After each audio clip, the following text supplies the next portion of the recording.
విక్రమ్ రాధను ఎత్తుకొని ముడుపు కట్టిస్తూ ఉంటాడు. ఇంతలో వాళ్ళ కుటుంబ సభ్యులందరూ వెనకతల నుండి చూస్తూ నందగోపాల్ అంటాడు, సునంద మనం వెళ్ళి ప్రసాదం తీసుకొస్తాం పద పద అని సునందని తీసుకెళ్ళిపోతూ ఉంటాడు అక్కడి నుండి.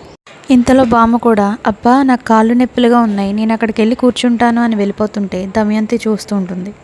అయితే అనసూయ రా నన్ను ఫోటో తీయనేసి రామలింగంని తీసుకెళ్తూ ఉంటే ప్రియ ఏంటి అనసూయ అతను అలా లాక్కెళ్తుంది తనలో తాను అనుకుంటూ వాళ్ళ వెనుక వెళ్ళిపోతుంది. అయితే ముడుపు కట్టడం పూర్తయిన తర్వాత విక్రమ్ రాధను దింపి హేయ్ బుద్ధుందా నీకు, బోనం ఎత్తడమే నాకు ఇష్టం లేదంటే ఇక్కడికి వచ్చాక ముడుపు కట్టిస్తావా, ఎందుకండి అంత కోపం, నేనేమి ముడుపు కడతానని చెప్పలేదు కదా, పూజారి గారు చెప్పారు, అత్తయ్య గారు చేయించారు, చెప్తే చేసేస్తావా కట్టేస్తావా అని విక్రమ్ అరుస్తూ ఉంటాడు రాధ పైన. రాధ సమాధానం ఇచ్చేలోపు విక్రమ్ చూడు నువ్వు ఇలాంటి పూజలు పునస్కారాలు ఎన్ని చేసినా నువ్వు అనుకునేది జరగదు రాధా అని అంటాడు. నాకు నీ మీద కోపం పోదు అని అరిచేసి అక్కడి నుంచి వెళ్ళిపోతూ ఉంటే రాధ ఈలోపు విక్రమ్ని పిలుస్తుంది.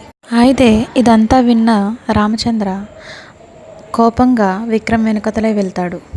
రే విక్కీ ఆగరా, ఏంటి మావయ్య అనగానే ఇంత నటన ఎప్పుడు నేర్చుకున్నావురా, నటనేంటి మావయ్య అంటుండగా వద్దు ఇంకా నటించొద్దు, నువ్వు రాధతో మాట్లాడిందంతా నేను విన్నాను. మాట్లాడుతుండగా విక్రమ్ తనలో తాను మాది అగ్రిమెంట్ పెళ్ళి అన్న విషయం మామయ్యకి తెలిసిపోయిందా ఏంటి అని అనుకుంటూ ఉంటాడు.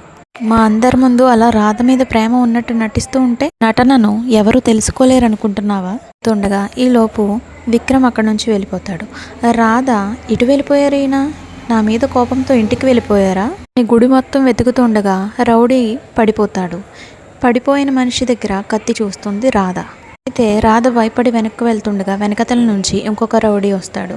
ఎవరు మీరు, అసలు నన్ను ఎందుకు చంపాలనుకుంటున్నారు అని అంటుండగా వాడు చేతి మీద కత్తితో కోస్తాడు. ఇదంతా దమయంతి చూస్తూ ఉంటుంది. రాధ మాత్రం నన్ను ఏం చేయొద్దు వదిలేయండి అని బ్రతిమలాడుకొని పరిగెడుతూ ఉండగా ముగ్గురు రౌడీలు రాధను చుట్టుముడతారు.